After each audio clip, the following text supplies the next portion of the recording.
Hello and welcome back to another episode of the Unfuck Yourself podcast. I'm so excited for today because we are diving into self-image, the source science of self-image on a deeper level than you've probably ever heard me explain before.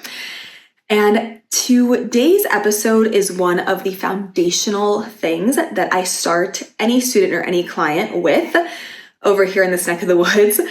This is one of the things that you cannot not have in the world. It's one of the most important things for relationships, for jobs, for success, for money, essentially anything you could want and anything that takes recognition from others. So we will be talking all things about self-image, which is essentially how we see ourselves and how we perceive other people see us. So prepare for a massive life change today because this is the pillar for everything. Everything that you desire. And if you have any obstacles in life, anywhere, in any area of life, self-image and shifting it in your creator field is going to be the key to solving all of your obstacles. And is going to be the key to getting essentially what your soul is pulling you toward creating in this life. Now, when self-image gets brought up, the ego comes up and wants to fight to the death. Like I said in the last episode, if you start to get emotionally irritated or thinking, this isn't me, or I don't need this, then it absolutely is you and you absolutely do need it. Like I said before, the ego loves to hold us back from soul growth. It doesn't want to get fired, right? And this is something that 9+ years into this work, I am still finding certain areas of life of how I am beating myself up, whether it's for a minute or for a few hours or for a few weeks or whatever it is. If we have any obstacles ever, key telling sign that there is a self-image hole and gap in your creator field. Now, some telling signs that are not so obvious that your self-image needs work, because we all know the obvious ones, right? Like the obvious signs are low confidence, comparison, judging yourself, wondering if you're good enough, those kinds of things, that whole situation. But I want to go into some not so obvious signs that self-image could actually use some work. One of them being obstacles in one or more areas of your life. Yes, obstacles. Any obstacle ever, always for myself and anyone I've ever worked with, ever, I have never seen a time where it has not traced back to a self-image hole in your creator field. Self-image holes in your creator field are the number one reason for any obstacle you have ever. So what's great about this is you can cut wondering what the obstacle is. Like it's something to do with self-image somewhere, somehow in your life, which we're going to get into way deeper in this podcast. Number 2, telling not so obvious sign that self-image could use some strengthening, I guess, for lack of a better word. Always investing in courses, classes, programs, reading every book, learning all this stuff, and then not embodying or taking action with anything you've learned. So it's kind of like feeling like, or you keep needing to go to college, you keep needing to go get all these degrees or learn all these things, but then still feeling like you don't know enough to do the thing you want to do. Still feeling like nothing's ever enough, you're not good enough yet to do what you want to do. Number 3, getting triggered. If you're getting told your confidence could be higher in a certain area of life. If you're getting triggered when you're getting told that your confidence could be higher in a certain area of life, that means that is your ego trying to fight for you to not have the soul growth of realizing, oh my God, wait, I'm getting triggered when someone tells me I need to be more confident.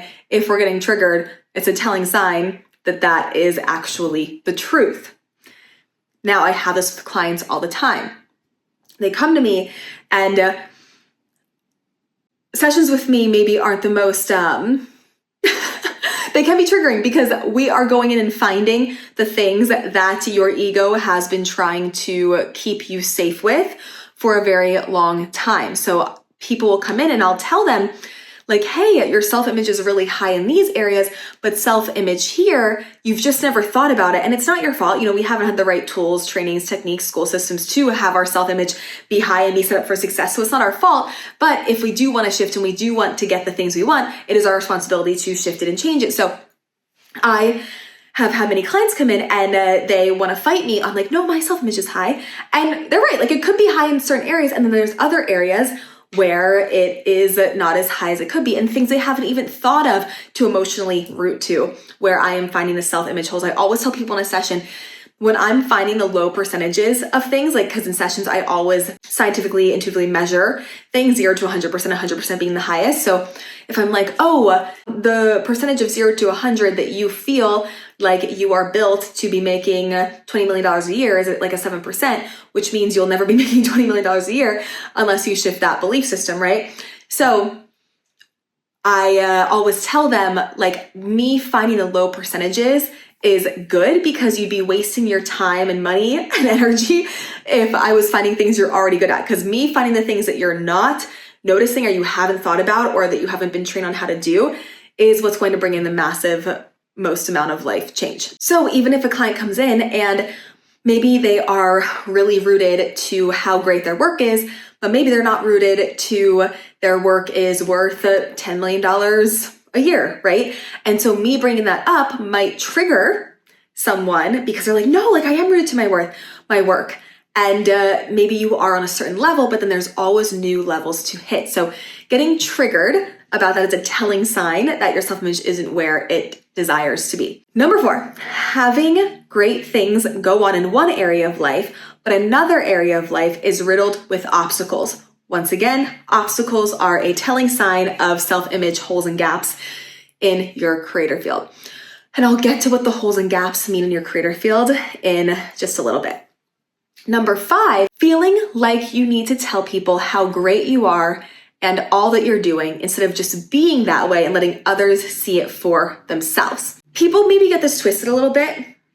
When you actually have a high self-image, you become very outwardly humble and you're just kind of inwardly praising yourself. So like, if anyone heard the thoughts that were going on in my head, they'd be like, oh my God, you are like probably a little too confident. But outwardly, I am praising myself so much on the inside that outwardly, I don't feel like I need that praise from anyone else because I'm giving it to myself. So I don't feel like I have to go outwardly share all of these things, X, Y, and Z of what I'm doing or what I know or what I figured out or whatever, because of how I'm just praising myself internally for it, which, by the way, I've had to train myself on. I was not like, doing this my whole entire life. So anytime you feel like you have to say out loud something to prove yourself, it's a telling sign that you're a little bit disconnected of how rooted you are to that thing that you're trying to prove, how unrooted you are from it. Number 6, feeling the need to low-key pinpoint your perceived flaws in others and openly discuss them so you feel better. So, for example, feeling like the person that you are taking a course from, maybe you subconsciously get a little bit threatened that, and you start to feel like, oh my God, my content isn't this good, blah, blah, blah, blah, which isn't the truth. It's just how you're perceiving something. Well, if you start to then feel the need to just say little tiny things, not even big digs, but just little tiny things and try to point out the little flaws in what they're doing, another telling sign that anything that you're judging or saying about them is how you actually feel about yourself, and it pinpoints for you little self-image holes in the creator field that are ready to be filled up. Number 7, denying that you have a self-image problem. Hey, if you have any obstacles ever somewhere in your life, you have a self-image problem. And it's not a problem, but there's a self-image gap or hole in your creator field. So I just want to give you a few things so your ego couldn't fight you out of listening to this episode that are maybe not so obvious that there is some self-image things going on, some area of life that we can fill in the gaps and the holes in. Now, this topic is something in the spiritual world that gets thrown around a lot. The problem is that every advanced spiritual person that I've worked with, that I've come across, countless people, every single one of them, from anyone you can think of, really, they all seem to have a little bit of a misconstrued idea of this. It's one thing to have knowledge, okay? So a lot of people can attain knowledge. What sets apart what we do our best to do over here is here we learn the knowledge, but then we also take it and learn how to embody it and implement it into every single area, every single piece, every single day of your life, and how it integrates into your actions on a daily basis. So what happens is a lot of people can know about self-image or about feeling confident or about you need to feel like you're great to be able to have other people see that you're great and XYZ, all these things. But then where we get the block is then a lack of implementation and embodiment of actually emotionally connecting to how great and how amazing you are. I've had incredible people and myself, okay, I used to be so guilty of this, over the years where, they know the information, but then where they get stuck is implementing it and integrating it. So what happens is sometimes I'll even say to them like, oh my gosh, like, I'm so glad you know all this knowledge. Like, honestly, it's so helpful because it takes away like half of the session of me having to explain what's going on. But then I'm like, but are you integrating it? Because I can see intuitively. So the reason I do this is because with what we do with intuition that I use over here, I have this little thing called a tattletale, which is intuition. And it's a scientifically precise measuring instrument. So with all the people that I intuitively scan who first come to me, all test really low on their self-image, which is how they see themselves. Okay, so your self-image is how you see yourself and how you believe other people perceive you. So why self-image is a game changer is because when we talk about the creator field, the energetic body essentially is what the creator field is. It has so many components and it's truly responsible for creating all matter around us, which we are going to get into. So a lot of how in depth the creator field is, like there's the thought part of the creator field, there's the emotional part of the creator field, there's the belief part of the creator field, there's the action part of the creator field, there's the aura part of our creator field, there's the electromagnetic field part of our creator field, there's creator field that is connected to all of our organs in our body, and so many different aspects of the creator field.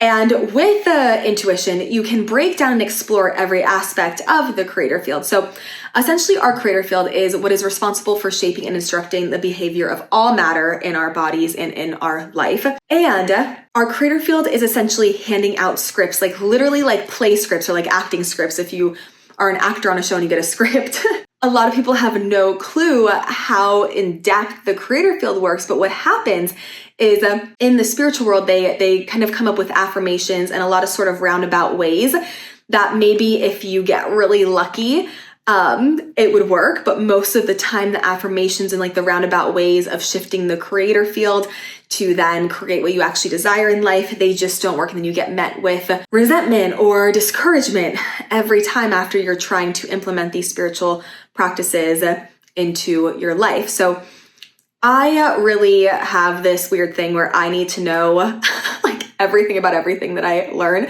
And now, not that I know everything, because the more you learn, the more you realize you don't know. But at what I know today, I wanted to know the science of how our creator fields work. So every single time that I could implement the right controls and scripts and ingredients to get the results of the things being guaranteed to work. So not just kind of like rolling the dice and being like, okay, let's see if this works. Like I wanted to know how to get the creator field to shift and start to create what you want all the time. So if you haven't had luck with other things working over the years, it's probably because there's just previous tools with a lot of misinformation that you've tried that doesn't have all the knowledge of the creator field. And I'm not saying I have all the knowledge of the creator field, but everything I know to be true about the creator field right now, everything that I could possibly have looked at right now, with everything I know how to look at right now, I'm going to give you all the knowledge of the creator field that I currently have. Well, as much as I can give you in an hour of a podcast. There's more inside of other courses. But how to know if something hasn't fully worked is if you put 100% effort into trying to shift something, and then 3 years later, that thing's still there and it comes up and it triggers that same thing, or a few months later, or a few weeks later, it hasn't fully shifted, or the tool you're using, especially if you're years into something, it hasn't fully worked. What happens is people especially like take plant medicine, for example. They feel really, really good on plant medicine. So then they keep going back. They feel really, really good on plant medicine. And a few days after, then they have a crash because they don't know how to implement the feeling the plant medicine gave them into their everyday life because they got that feeling from something outside of them. So then they have a crash and then they need to go back to the plant medicine to get that high again and to get that realization or the feeling again. But if the same exact problem keeps popping up every time over and over again after the plant medicine or after whatever it is you're doing, you're probably not solving the problem. And self-image is a very broad aspect. Like I've been healing self-image in so many different ways for the past 9 years, and I'll heal certain self-image things, and then another self-image thing will come up somewhere else or with something else or in a different way. And so it's not like self-image just in general.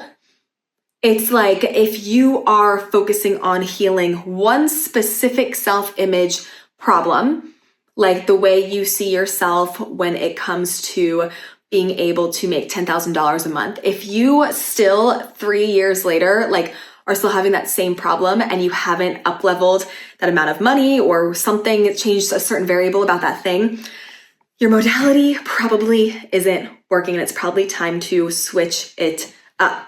In my advanced program with all this glow formula, we talk a lot about the scientific, spiritual, energetic laws of ingredients and how everything in this universe is made up of ingredients. And if you're missing an ingredient, you are missing an essential piece that is required to build what you desire to build. It's just like if you're missing an ingredient when you're trying to bake a cake. You're missing an essential piece that's required to make the cake the best possible way you can make the cake. And at the foundation of what you desire to build is self-image. Now, don't get it twisted. Just because someone is like an influencer or famous or is making hundreds of millions of dollars or billions of dollars does not mean their self-image is high or perfect in all areas by any means. That could mean so many different things. It could mean their self-image was high and they did actually create these things. It could mean their soul put them on a certain path to have these things for a deeper, bigger lesson to realize these things were never going to heal them. It could mean they had some of the ingredients, but they couldn't really explain to you how they made it happen. And then so their self-image may be low in other areas of life and other areas of their life may be not going so well. So you can have a really high self-image around maybe money and your ability to create it, but maybe you don't feel unique and special or valuable in the world. So maybe you have really mastered creating money and being able to teach it, and then maybe you then have you have courses about it, and then maybe you have students in your courses, and then maybe you then, because you don't feel special and unique, and that part of your self-image is in the trash can, then maybe you might get mad at students taking what they're learning from you and reteaching it in their own way. Do you know what I mean? Like if just because your self-image is high in one area doesn't mean it is high in all areas, and it will give you obstacles and reflections in other areas of life as well. So anyway, it is a very scientific process of getting emotional ingredients in the creator field in order to get your self-image levels really high. A scientific process is essentially doing something over and over and over and over and over again, and then creating a predictable same result each time. I see a lot of times people feel a temporary high, like they learn a new affirmation, or they watch a new TikTok video, or they read a new book, or they listen to a new podcast, and they get really, really hype of like, this is what's going to solve my problem. And then it turns out that it doesn't really solve like it doesn't really create a permanent change. Then I see the higher self starting to give them certain things like money that their human self thought would make them feel better as a lesson, to then realize like, oh, this actually hasn't helped me heal self-image in other ways. So you can heal your relationship with money and create money and heal your self-image with money, but then you can still have really low self-image with your ability to speak, your ability to share, how good of a teacher you are, how good of a spouse or partner you are, your self-image socially with other people or with your body or in so many areas of life. Then you begin to realize like, oh, this external stuff never actually healed all of the core wounds of my self-image to begin with. Our physical bodies come second to our creator field. So if we don't have the right scripts in the creator field, then our body won't perform in the ways that we desire for them to perform. at our fullest potential, okay? So over here in this neck of the woods, the level of control that we desire and aspire to create over our creator fields, and we learn this level of control inside of the GLOW formula, are like Olympic athlete level of control over our creator field. So think how good Olympic athletes are at control over their bodies and their sport. That's the kind of control we want to have over our creator fields.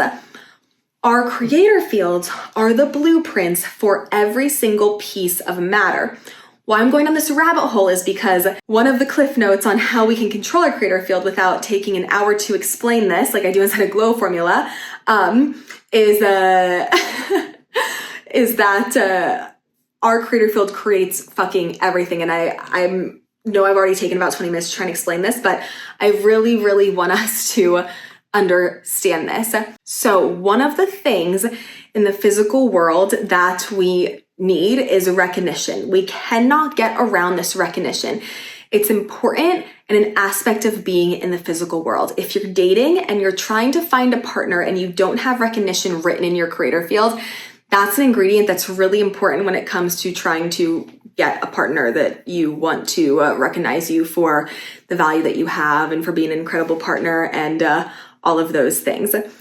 Same in the job world. People don't realize that they aren't getting jobs, they aren't getting opportunities or more money because ingredients of recognition aren't in their creator field. We have these light bodies that are broadcasting very specific instructions to the matter around us, down to subatomic particles. This translates essentially to all situations, circumstances, events, and how people are treating us are controlled by our creator fields. These fields are even more complex than our physical bodies, okay? Like we kind of talked about a little bit. Because everything in the universe is composed of light, light holds the construction of everything. Our creator fields are made up of light. Our outside circumstance and interactions with people, if all of this is given a script from our creator field, then it might be really important. If we want to accomplish things in life, we should start to develop control over our creator fields. I say it might be really important, but it is really important to develop control over our creator fields. The key to the universe is Olympic level control over our creator field. We are at least half of Source, and Source wouldn't cut out Source's ability when creating us. We have the ability to create just like Source does. So the idea that 100% of the time, whatever is written in our creator field, the combination of electricity, the forces, the light, the blueprints that are made up from our thoughts, emotions, and actions, all of that causes everything in our life, okay? So all our thoughts, all our beliefs, what we believe to be true, all our actions, all our emotions, they all get programmed into the creator field. And the creator field then writes a script to all matter. It literally writes a script and hands it out on how people to act towards you. So think of the creator field as kind of the writer of the show, of the TV show you're watching. The creator field is the writer of it. And then the creator field then hands out scripts, and think of the actors, or think of the people that it's handing out scripts to as the actors. The actors are going to act on the script, and the actors are the people around you. Whatever script is written in your creator fields, you are handing out and giving to everyone, and they are going to act out that script along with all events, situations, circumstances to you, no matter what, no exceptions to this rule, except for one. And that one exception we will get into a little later, but stay with me. So if you're wondering, can anything happen that's not in our creator field? No. Now knowing this, I want to get into one of the most important pillars of our lives, which is self-image. We're finally getting to it. I know I took 25 years to explain what's going on with the creator field and all the components and why it's important, but it's because it massively has to do with this self-image thing we are going to go into.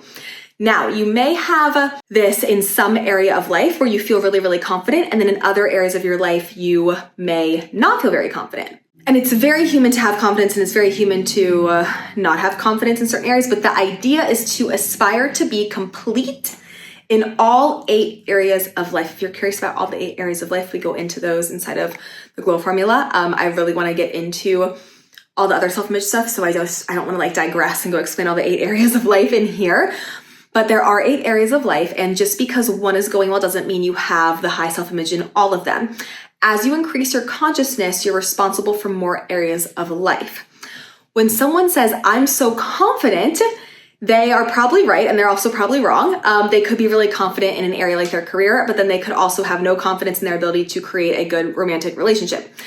And if you don't have a high view of how you see yourself in relationships, it could be difficult to find a partner. And then I maybe hear the question of well, what if you are just meant to be with someone? Well, even if you have a soul contract to be with someone, it doesn't mean that it will be a fun time or be pleasant when you're with them and fulfilling that soul contract. So even if you have a soul complement, which a lot of people call a twin flame, I like to call them soul complements, the areas of low self-worth will bite you in the ass because partners are designed to be a mirror of our emotional world, especially soul complements. And just because one area is high, our partners won't reflect the high area back. A soul complement will reflect back our most imbalanced, low self-image area because obstacles are how we grow. The soul came back here for one thing and one thing only, and it was to grow. It wasn't to be validated or to have anything else. It was to grow. So the soul grows faster in obstacles, right? Because if we're missing a component of our self-image in our creator field, then our soul is going to want us to fill that gap in our creator field. And then the soul is going to need someone to reflect that most imbalanced low area of self-image so that we pay attention and that we grow. Everything in our life comes down to recognition. The more recognition, the more success, right? The more recognition that you're getting with your brand or business or your job, the more you're going to build on your job, the more you're going to build on your business, the more people are going to notice you, the more money you're going to make, the more recognition you give yourself for how great of a partner you are, the more you are going to get to then receive from your partner. It all is intertwined. So, for example, I thought my self-image was so great. And then I got into a relationship with Justin, my now boyfriend. And I remember him starting to reflect the deepest parts of my self-image that I didn't even realize were there, that he was reflecting right in my face. So the thing is we want to blame our partners or want to blame other people for making us feel a certain way, but nobody can make us feel any way that we don't already feel somewhere, somehow, some area of life deep down. So what would happen is where the reflection's popping up or what they're even saying or talking about isn't where the reflection is coming from. So I used to have a reflection with Justin because I don't like doing taxes or bookkeeping, which I had to hire someone to do because there was no way you're going to get me to do that myself. Because I'm not good at math. We know this. So he used to get on me and actually genuinely get mad that he felt like I wasn't paying enough attention to those things or I wasn't being responsible. And it's never what they're saying, what the reflection is. It's always how you feel like they're being. But him telling me I wasn't responsible triggered a thing in me of, I don't feel understood. Okay, I don't feel not responsible. I feel insanely responsible. What he's saying is about him. So somewhere in his life, he doesn't feel responsible. And whatever my judgment is of how he's being is about me. So if I feel emotionally out of balance with what he says, now it's my own reflection. So what my reflection was my judgment of it is I feel like he's not seeing me and understanding me for all that I am. So I had to go figure out what area of my life I was not seeing myself or understanding myself for all that I am. And that actually pointed to my financial area of life. The reflection was coming up in romantic relationship area of life. But where the reflection started, where the self-image healing needed to be was in the financial area of my life. I wasn't seeing and understanding how incredible I actually am with finances. He then took it and reflected that at me, but in a different way. So his reflection was, he doesn't feel responsible somewhere else in his life, but why he was saying it to me, why I was a match to hear it, why I got triggered by it, is because I felt misunderstood. I felt like people weren't seeing how, like, all the gifts that I do have, because I wasn't seeing all the gifts that I do have financially. And then what's really cool is I started to shift that, and I started to make more money. I started to rapidly make more money. So all these things are major gifts that we do not want to run away from it, and they are helping us get what we are asking for. Obstacles are here to help us grow. And any obstacle comes down to some kind of self-image thing, somewhere, somehow, some way. And just because you heal one self-image thing with finances doesn't mean you healed all the self-image things with finances. So you can heal the self-image thing around finances with that I'm incredibly good at making money, but then maybe there's another self-image thing with finances of like to really look at and dive into on how great you are at having all the knowledge and skill sets it takes to go make $30 million a year, right? There's all these different layers and levels of self-image when it can come to money or any area of life. So just because you shifted one self-image thing with one specific thing around money, around any area of life, doesn't mean there's not more to shift and come. Our higher selves are constantly looking for the best places to teach us. So all of these self-image obstacles will come up in the place we care about most. The one area of self-image we neglect will get in the way of our highest value areas of life. For example, if you feel like someone is making a sacrifice to be with you in a relationship, and you feel, and you were on an emotional roller coaster in your creator field about it, your highest value area of life right now will become ridden with obstacles. And where the obstacle is showing up, remember, is never where the obstacle started. The area you care about least will affect probably the area you care about most. So the areas of your life that you're neglecting, I shouldn't say care about least, but that you're neglecting to shift, the areas of your life that you're neglecting to shift the most are, and you're hurting in those areas, it's hurting your highest value right now. So the world sees us in the same light as how we see ourselves. Now it gets a little complicated because there are these things called pity compliments because of how the law of balance works. And this is that one exception to the rule that I was talking about. So because of the law of balance, meaning everything has to be in perfect balance, nothing can be too positive or too negative. So an example of this, have you ever had a time in your life where you got really, really high and excited and elated about something? Like, not excited like in a more balanced way, but excited in like, oh my God, this really needs to work out. Like, I'm so excited about this. Like, this means so much. This is going to make such a difference in my life kind of way. And then something happens in your life a few hours later, a few days later, a few weeks later, crash, and it brings it all down. That is the law of balance. You got too excited, so then the universe had to balance you out with a quote negative thing, right? Nothing is fully good or bad, but you know what I mean. Something that you would perceive as negative.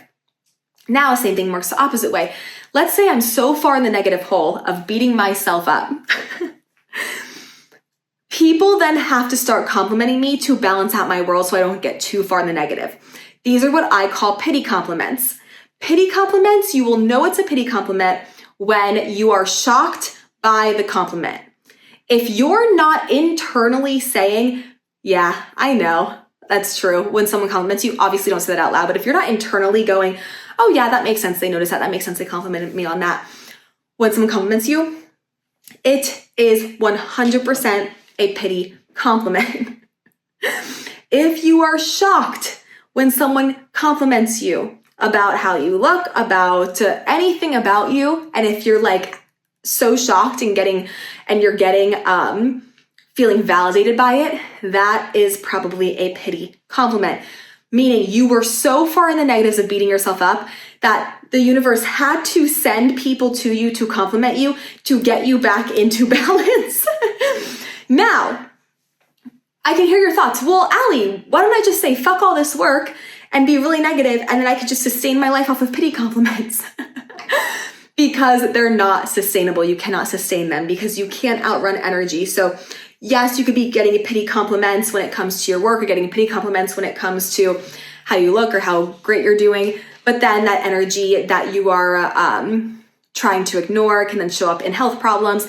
It can then show up in problems with your children. It can show up in problems with your husband or wife or spouse. It can show up in problems in so many other areas of life. So we can't really outrun it. And the pity compliments are not sustainable. Plus, there's no way you can have the complete Olympic level control over your creator field if you are just running off pity compliments. You can't really create the life that your soul has a pull to go live if you are just running your life off of pity compliments. So that is the one exception to the rule of our creator field, writes a script to everything.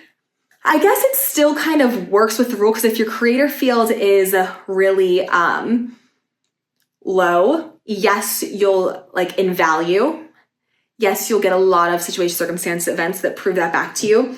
But then it is also writing the script of making you have to now get pity compliments to get more balanced and neutral. But also pity compliments are, again, not sustainable, because again, you're relying on then someone else and you're giving your power to someone else to feel better. And then that never feels good. Then you still go home at night feeling sad. So don't run your life off of pity compliments. It's important to know too, the person who complimented you doesn't think they gave you a pity compliment, but the universe brought them in. Like, it wasn't the person's intention to give you a pity compliment. They are actually complimenting you, but you did not create that compliment from your creator field. If you are shocked or surprised or like taken aback from the compliment, or even if you're valuing that compliment a little too much, telling sign you were so low in the negatives and the self-image that the universe had to send you someone to get you out of the negatives and back more into neutral. So it's kind of a pity compliment from the universe, not necessarily like from the person. Like, the person isn't consciously aware that they're giving you a pity compliment, but the universe set that up to get you out of the negatives and back into neutral. So let's say there are two areas of our life that we love who we are. And we obviously aren't telling everyone on the street. It's an internal knowing.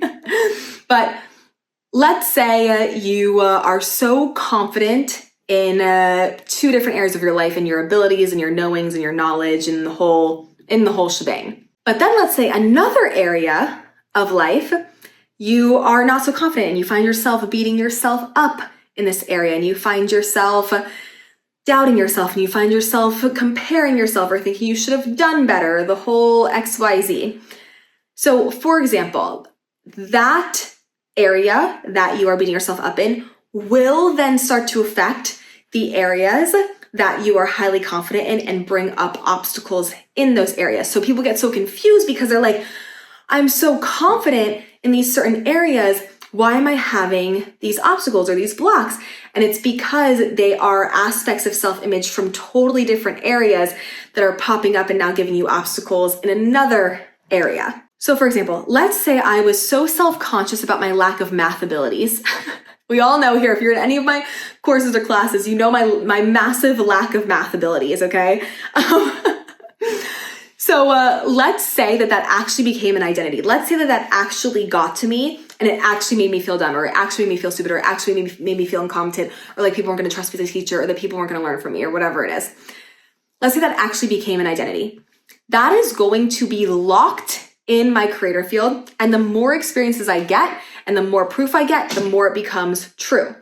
Once that belief gets locked into your creator field, now it's writing the script of your life. So it is going to create more experiences, and it is going to create more proof, and it will just make it more and more true. It becomes a self-fulfilling prophecy. What happens is it becomes the blueprint of my creator field that all areas of my life have to now follow. So let's say I feel like I have no knowledge in math.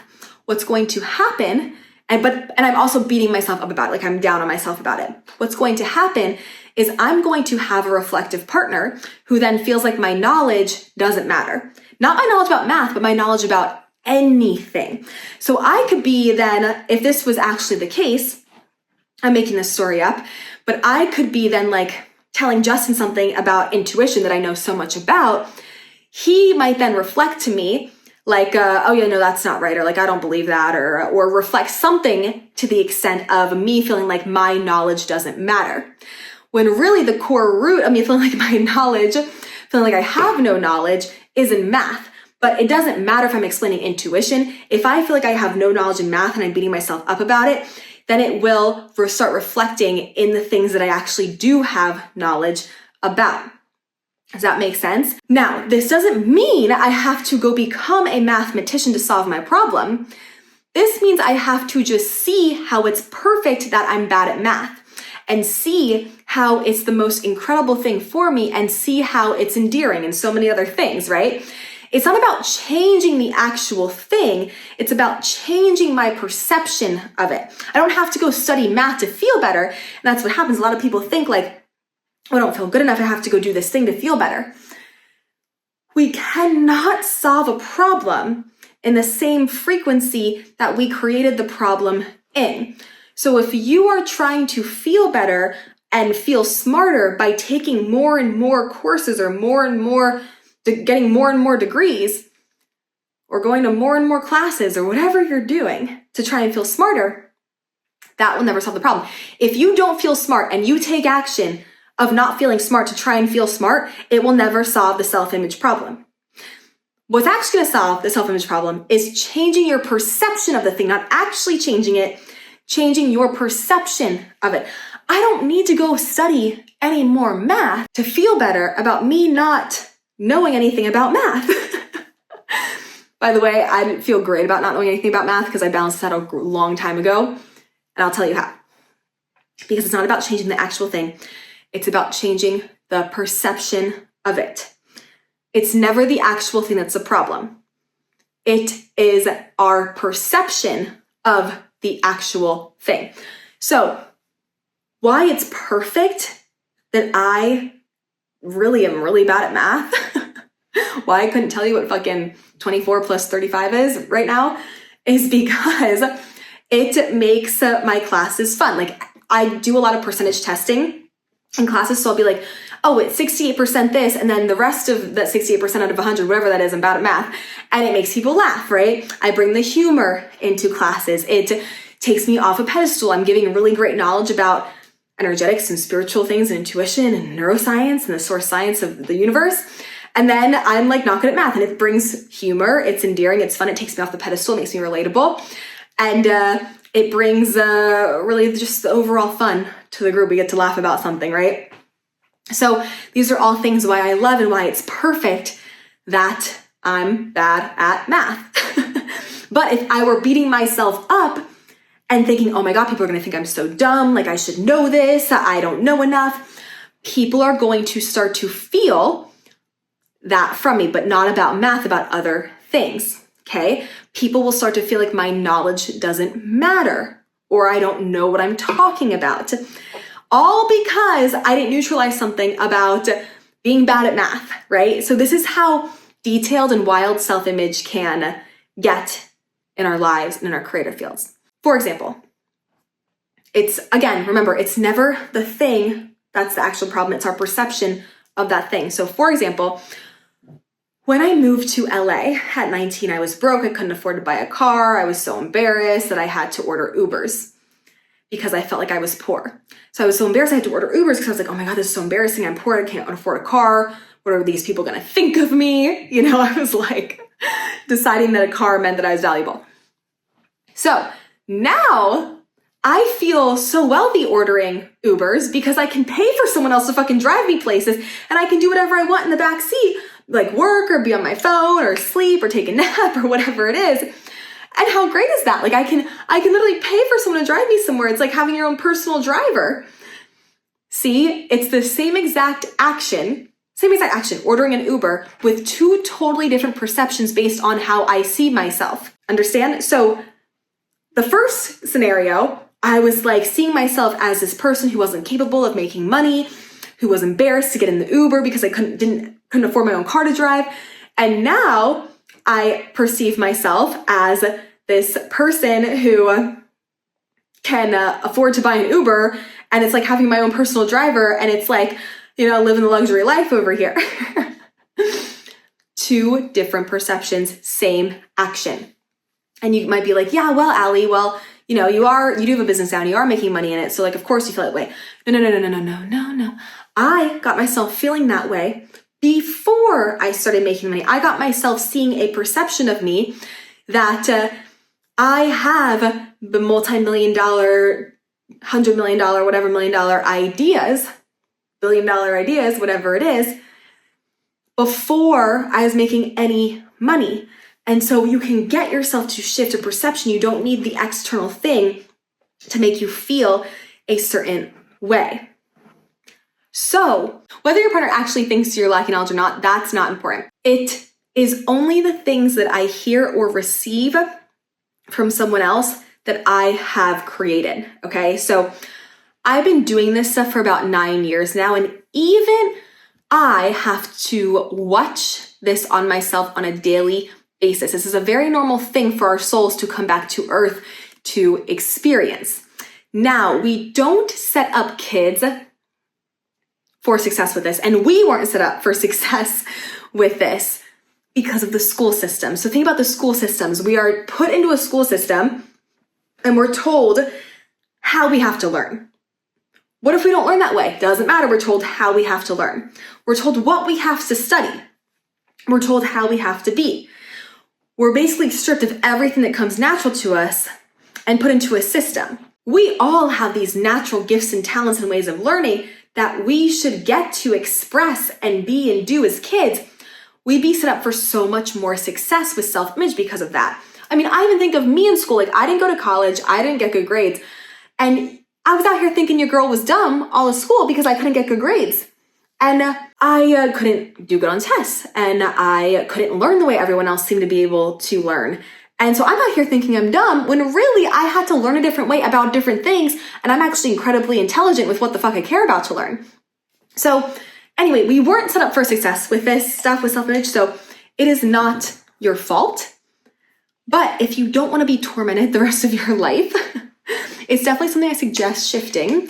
And that way we can shift it for future generations to come as well. Now, again, self-image is essentially how we see ourselves and how we know ourselves to be in the world.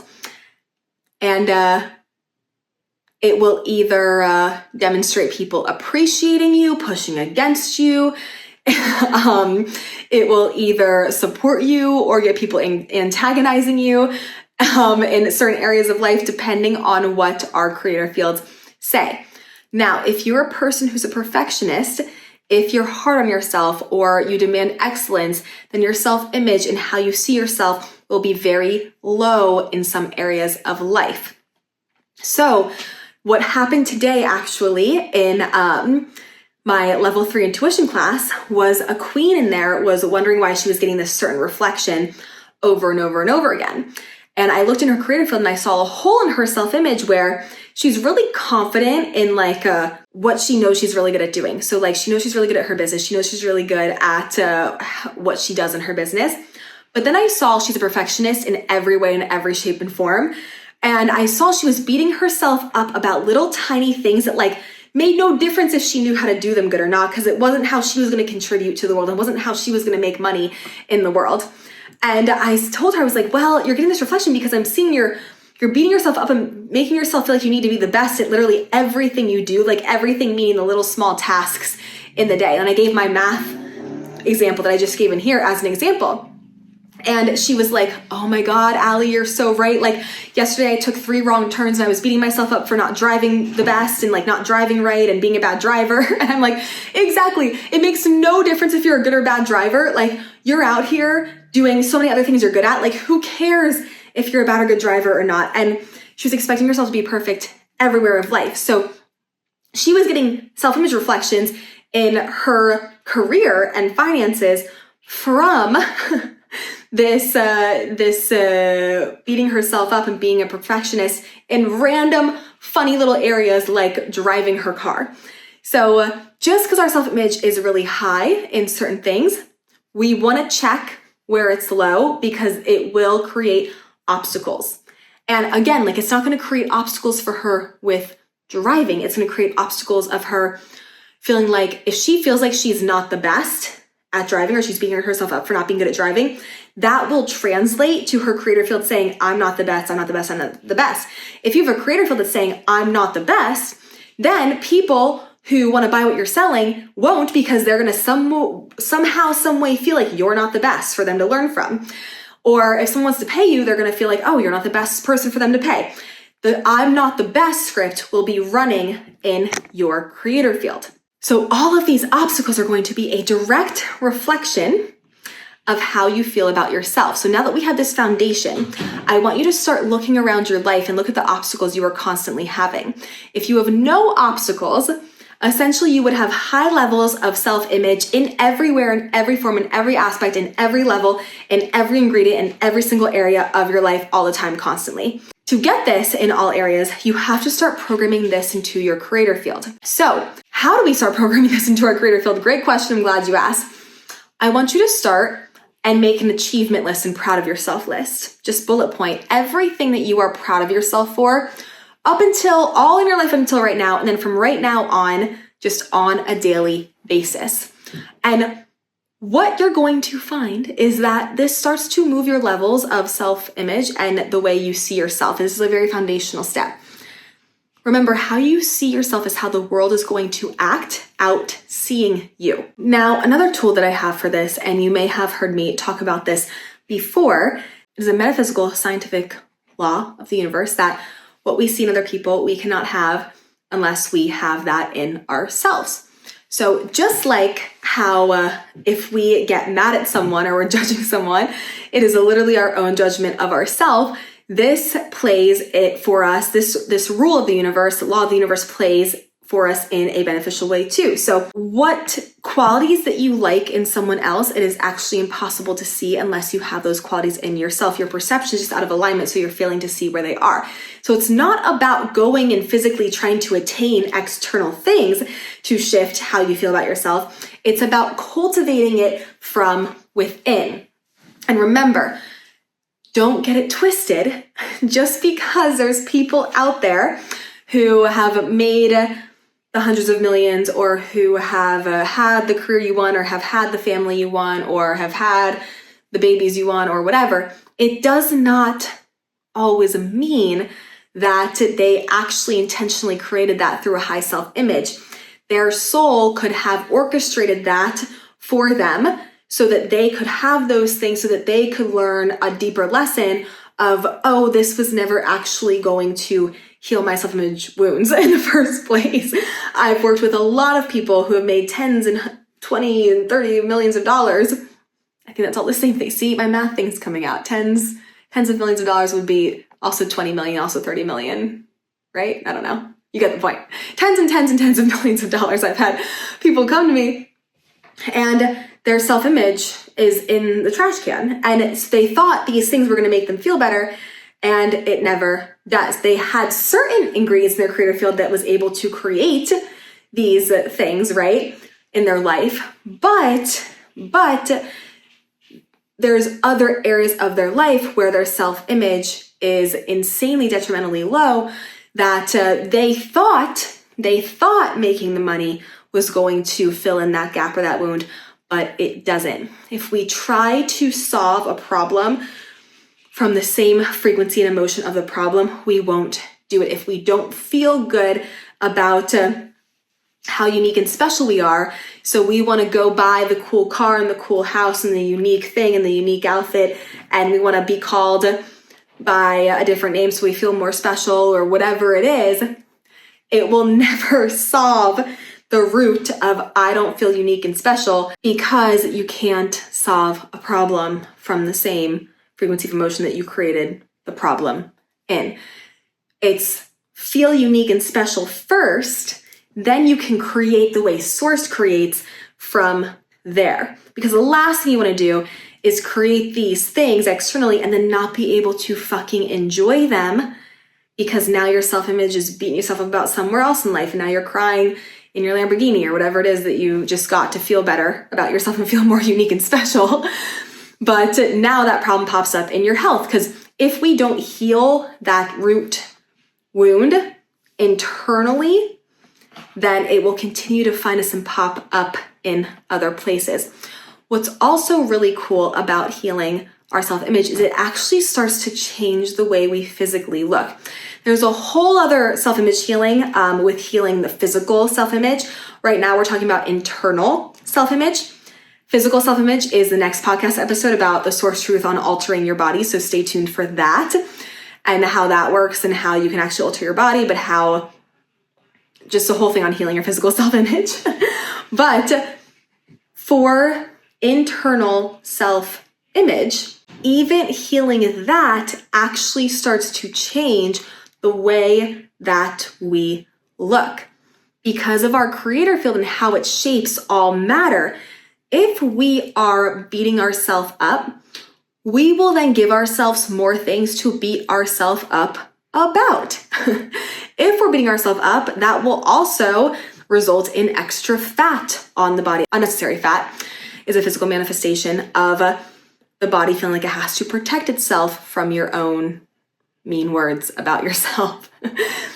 Not only that, if we're beating ourselves up, we will continue to create more things to beat ourselves up about, which then could result in other things going on our face or on our body, or just feeling like we're not physically as in our prime as we could be if we weren't doing that. Now, another thing with self-image healing is it actually helps you not get wrinkles on your face, because forehead wrinkles, which we're going to get into this in the next episode more with altering the body, but forehead wrinkles are a physical manifestation of worrying about what other people think of you. Why do we worry about what other people think of us? Well, it's because we aren't fully rooted to what we think of us. We are still relying on other people's validation to feel better about ourselves.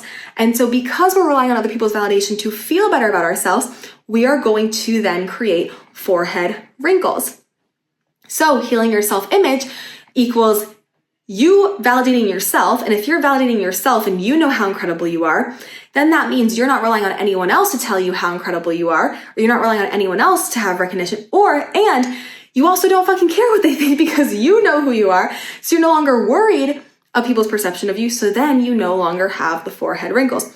And then there are wrinkles around the mouth, around the eyes. They all mean different things. We'll get into that in the next episode. But that is just a quick little example of how even healing the internal self-image, even though we'll get into healing the physical self-image and altering the body and the source perception of all of that next podcast, and way, way, way deeper side glow formula, that's like a lot of the situation of glow formula.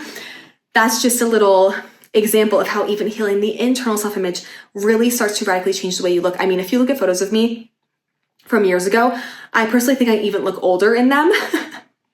And I think I just look way worse. Like, honestly, I do. I think I look so much better now than I, to be so honest, ever have in my adult years, which is really fucking cool to think about how you can reverse so many things by healing internal and external, but also just internal self-image. So I know we have gone for so long in this podcast episode. I know I kind of went down so many different rabbit holes.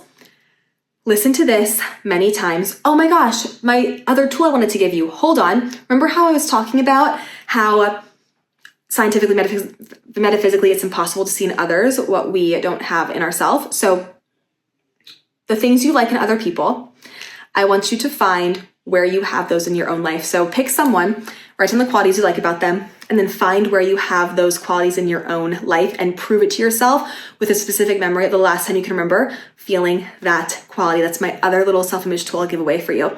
Now, if you want a lot of more of these, we have something really exciting coming. You guys have been begging me for the glow formula. It's very advanced. So before we even maybe do that, I want to do first a 2-hour glow foundation workshop. So you can get on the wait list for that in the show notes. We have that link for you in the show notes. It's going to be like 2 hours glow foundation workshop diving into all things self-image, altering the body, the basics, the foundations of all of it, everything you would need to know before even getting into glow formula. So it will be a prerequisite. So whether you just want to take the workshop or whether you're interested in glow formula, either way, you've got to get inside the workshop because it is a prereq to glow formula. We'll leave that waitlist in the show notes for you. Okay, we've gone down a rabbit hole in so many ways. I know this can be a lot. Listen to this episode way more than once, please. This is longer than an hour. Please listen to this 3 to 4 times. Take notes. Really sit down and listen to this because there's so much information. And the more you listen, the more it'll make sense, the more you'll grasp from it. And let me know your thoughts and DM me once you've listened to it. Okay, I will talk to you soon, and I'll see you in the next episode where we are going to dive into the source perspective of altering the body and healing our physical self-image. Okay, bye.